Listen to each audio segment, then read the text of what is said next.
vine îndreptat iar la nivel până pe aici. Că se încadrează cu drumul. Aici vine umplutură iară peste tot. Treaba, nu, asta trebuie făcută.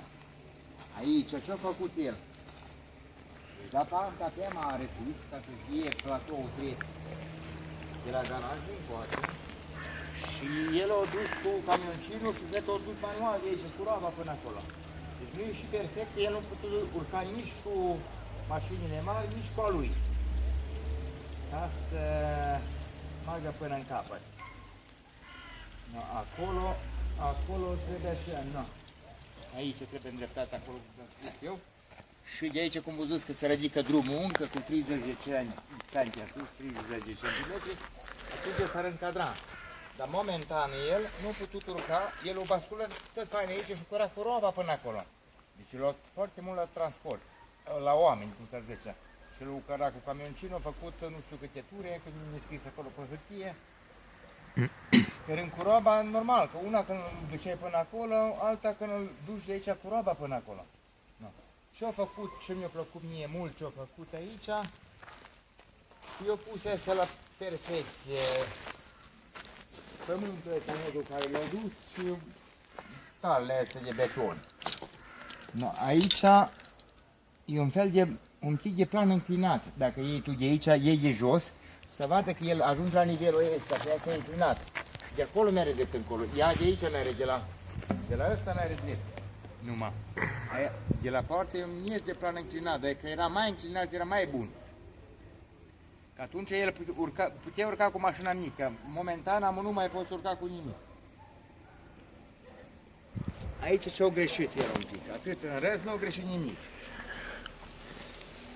Aici nu platou iese, să vadă că e perfect drept.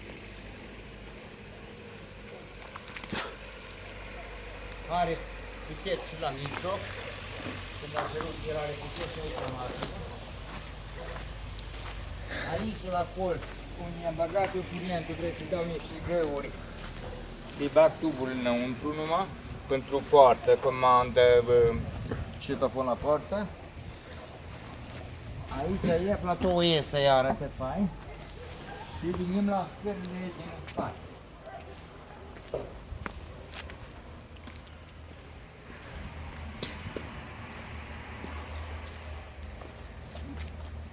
Ne scările din spate de aici.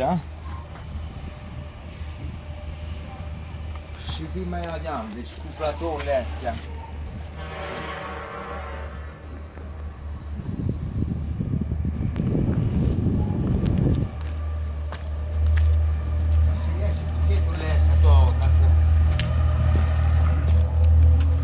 Să vadă ce a ieșit aici.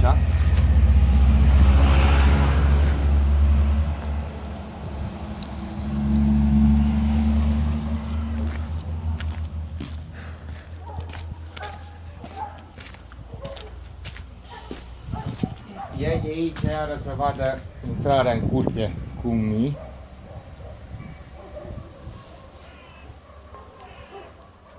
Sârchii.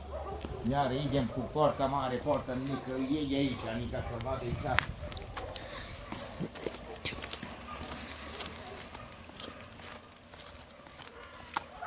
Cum arată din fața garajului.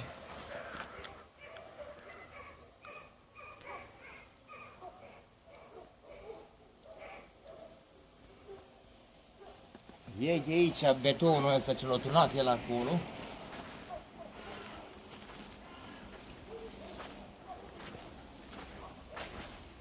Și de aici încolo e un pic de plan înclinat de după nivelul lui oasă, în casă înclinată. Până la studiile astea.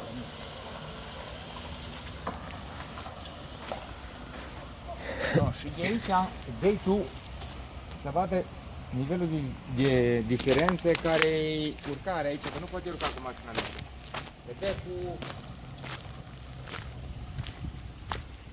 cu baia, băjunge cu baia. No, dar având în vedere că aici se ridică cu 30 de cm în sus, cu drumul ăștia, și el acolo tornă colțul acela, vezi și pe colțul acela tare mult, unde vine umplutură, deci Aici vine alătură cu ăsta până aici. Se bagă o împutură și atunci eu îmi dau înclinare tocmai de acolo. S-a băgat niște gribură de acolo ca să poată urca lento până în curte.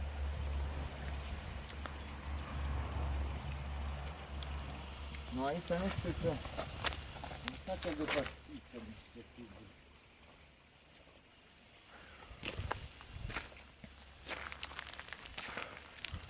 Asta e cetafonul.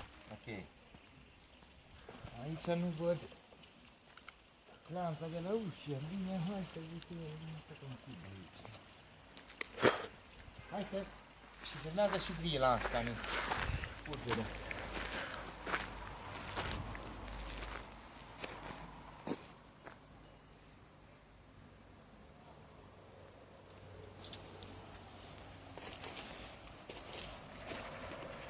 Aici urcă două tuburi.